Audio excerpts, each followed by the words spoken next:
Hey guys, Todd Eberwine here. I go as Eberwine on chess.com, and I just launched chessworldchampionshipdata.com, and I wanted to show you a couple things about it and show you how to navigate through and use some of the cool features.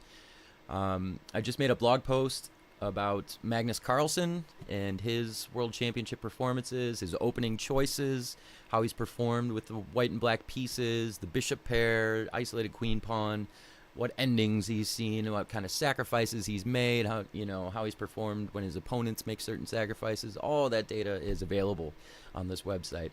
But what I wanted to talk about today was a really fun aspect of the site called positional history. So when you come to chessworldchampionshipdata.com, you'll see this screen here, and right below here is this small menu for all your options. And if we go to positional history, we bring up this board, and you can start making moves on the board, and it will then load over here on the right hand side every game that has happened to reach the position that you put on the board. So if we start with something like c4, the English opening, we'll see that it's occurred 108 times, and this will load it from the first time to the most recent. So on the first page of data here, it shows 20 at a time. You can see there's some pages down here. So on this very first one, the first time it was played was in 1935 by Ube. Never know. Does anybody know how to say that correctly? I've heard it said so many ways. Anyways, against Ali Aiken, which one of my favorite players. Strange guy, favorite player though. And if we go down here to the bottom and we go to the last page, we'll see that the last time, the most recent occurrence of c4 in the World Championship was in 2013. Magnus played it against Anna in round 5. So you can continue making moves on the board, and it'll continue to repopulate this list. So if we play e6, this would be the Agincourt defense. We can see that that shows up 33 times. And the first time was in 1948. And let's see what we got for the last time here. Magnus again, so that game with Anand popped in. All right, so this is the interesting thing about this, is move order has nothing to do with this. It's all about the position that you place on the board, which is really cool. So you would think that this number would just continue to dwindle. So, you know, we started with, what did we have in the first one? 108. We made our second move. We got to 33. And you would think that this would just progressively, you know, become smaller and smaller. But that's actually not true, because the move order doesn't matter. What's actually happening is the actual position on the board is being recognized, and then the data is being displayed for the position.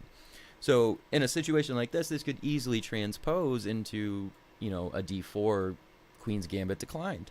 And now we've got 89 games, you know, a much more frequent opening. So I just think that's really cool that the move order doesn't matter. So, you know, there's so many times a position, even in the middle game, has potential to be reached again, you know, that just you would already be out of the opening saying like, okay, now we're in new territory, and you just never know until the game is over if you are in new territory or not.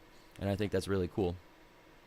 So one thing I wanted to show you about the openings here is, so when we play e6 here and it says we have 33 games in this position, again, it's because of the position, not just the opening. So if we go to openings and we pick the Agincourt defense and say get stats, we'll see here that the total occurrences says 3. And the reason it's different and not 33 is because now this in the openings is about every game that was labeled that opening. So once this game had been played and labeled, it was this opening. So these 3 games did not transpose into Queen's Gambit declines like we showed on the other, you know, situation. So that's the difference, where you'll see a different number here.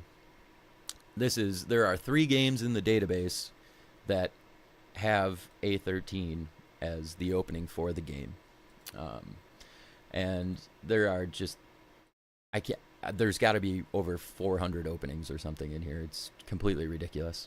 But each one will show you who won the most, who lost the most, who's played it the most, the fewest times played, first time played, last time played, appearances by year, longest game played and how many moves, shortest game played, all that stuff is there.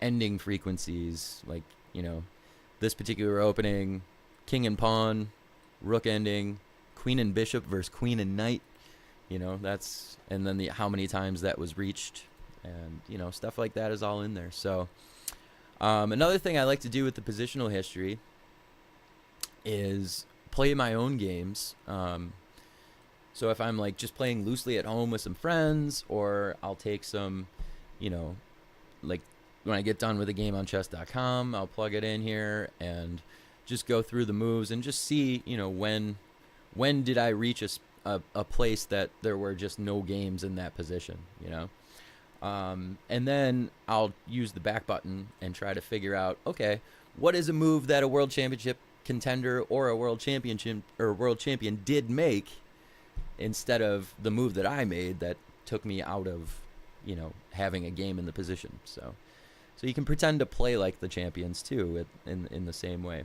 So a lot of fun, a lot of stuff to do. I hope you guys check it out. I do plan on streaming on Twitch. I'll get that channel information out to you as soon as I can. There's a YouTube channel coming up. The blog on chess.com is active, and throughout the World Championships, I do plan on live tweeting and actually streaming, messing around with some of this data and tossing it out to you guys, because if you're a chess nerd like I am, you love this stuff, and I just think it'd be really fun to have that, going through the games, saying like, how many times has this position been reached? What was the next move? What are the results, in the history of the World Championships from the position we're currently in that we're watching. So I'm really looking forward to that. I'm really excited. I hope you'll join me. Thank you. Peace.